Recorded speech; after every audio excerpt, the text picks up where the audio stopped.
All right, we're going to graph and solve quadratic linear systems of equations, which means we are graphing both a quadratic equation and a linear equation on the same coordinate plane. All right. Obviously, y equals x squared plus 4x plus 3 is our quadratic equation because the highest power in the equation is 2, so that makes it quadratic. So x squared here tells us that. And this is our linear equation, which is y equals 2x plus 6. So the first thing we want to do is identify from the quadratic equation a, b, and c. So our a is 1, it's the coefficient of x squared, b is 4, and c is 3. The second step is to find the vertex point of the parabola. To get the vertex point, we use the equation x equals negative b over 2a. That will give us our x value for our vertex point. So we're going to substitute in 4 for b, so opposite of b, so negative 4, it looks like, all over 2 times a, which is 1. And when we solve this, we get negative 2. That's the x value of the vertex. Now you need the y value of the vertex.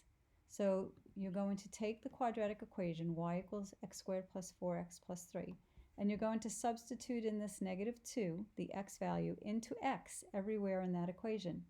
So y equals negative 2 squared in parentheses plus 4 times negative 2 in parentheses plus 3. Parentheses will help you to avoid any kind of equation problems, even if you plug it into a calculator. Okay, if you leave the parentheses off, your calculator will give you the incorrect answer. If you're doing this by hand, negative 2 squared is 4. 4 times negative 2 is negative 8, so minus 8, and plus 3. Going left to right order of operations, if you're still doing this by hand, is 4 minus 8 is negative 4, plus 3 comes down, and negative 4 plus 3 is negative 1. So your vertex of your quadratic equation, your parabola, is negative 2, negative 1. All right, now we're going to graph our quadratic equation or our parabola at negative 2, negative 1. Now, remember the behavior is based on the value of a, which is the coefficient of x squared. That behavior is telling us that it's a positive, so it's going up, and the coefficient is a 1, so the shape is the same as the parent, which means we move from the vertex 1 and we square it and go up 1. We move from the vertex 2, square it and go up 4. All right, so again, our vertex is negative 2, negative 1, so let's go for it. Okay, so negative 2, negative 1, that's our vertex point. Behavior of our parent is just like our parent, so we move 1 away from our vertex in the horizontal direction and square it and go up 1. And we're going to use symmetry on both sides. We're going to go 2 away from our vertex, okay, square it and go up 1, 2, 3, 4. Now, because we're going to be graphing a line on this, we need a larger looking parabola, so we need more accurate. So we're going to go back to our vertex and we're going to move 3 away. And we're going to square 3 and go up 9. So 1, 2, 3, 4, 5, 6, 7, 8, 9. And we're going to use symmetry and here on this side. And now we're going to draw our parabola to the best of our ability, which is a little tough on here.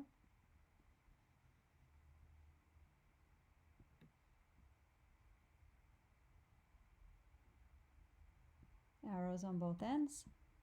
You guys will be a little bit better doing this, not on a mouse pad. All right, and that's our parabola. All right, so next, now that we've got our parabola, we have to graph our linear equation. Our linear equation is y equals 2x plus 6. So from that, we need to take the slope off, which is 2 over 1, because we need a rise and a run. So that's our slope, which means we're going up 2, right 1, and we're going to walk that quite a few times, as you'll see in a minute.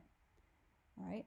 We're going to take our b value of 6, that's our y-intercept, okay, and we're now going to graph. Okay. So here is our parabola. Okay, our vertex again was at negative 2, negative 1. We went 1, 1, 2, 4, 3, and all the way up 9. Okay, so we were up here. Okay. All right, so now what we're going to do is we're going to graph our line. Now our line again was at b is 6, slope is 2 over 1. So b is 6, so I'm going to go up to 6. I'm going to walk up 2, right 1. Bingo, there is my first intersection point. I can go up 2 again and right 1, and I'll be out here. So now I'm going to go back to my intercept, and I'm going to walk it backwards till I get to another point on my parabola to see where it intersects. So I'm going to go down 2 and left. Negative over negative still makes it positive. Down 2 and left 1. Down 2 and left 1, and bingo. There is our next point. And if I want to go down 2 and left 1 again, just for accuracy, I can do that. And I'm going to get our line tool, again, arrows on both ends. And this is our line. And straighten that out a little bit. And there we go. So our intersection point are right here. Let's put that back, sorry. All right, so our intersection points are right here and right here.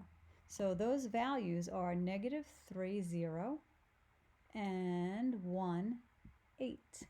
And those are our intersection points for our lines and our quadratic equation. So that's where both of them are meeting. All right, so those are our solutions, 1, 8 and -3, 0. And that is how you graph and find the solutions of a quadratic linear system of equations.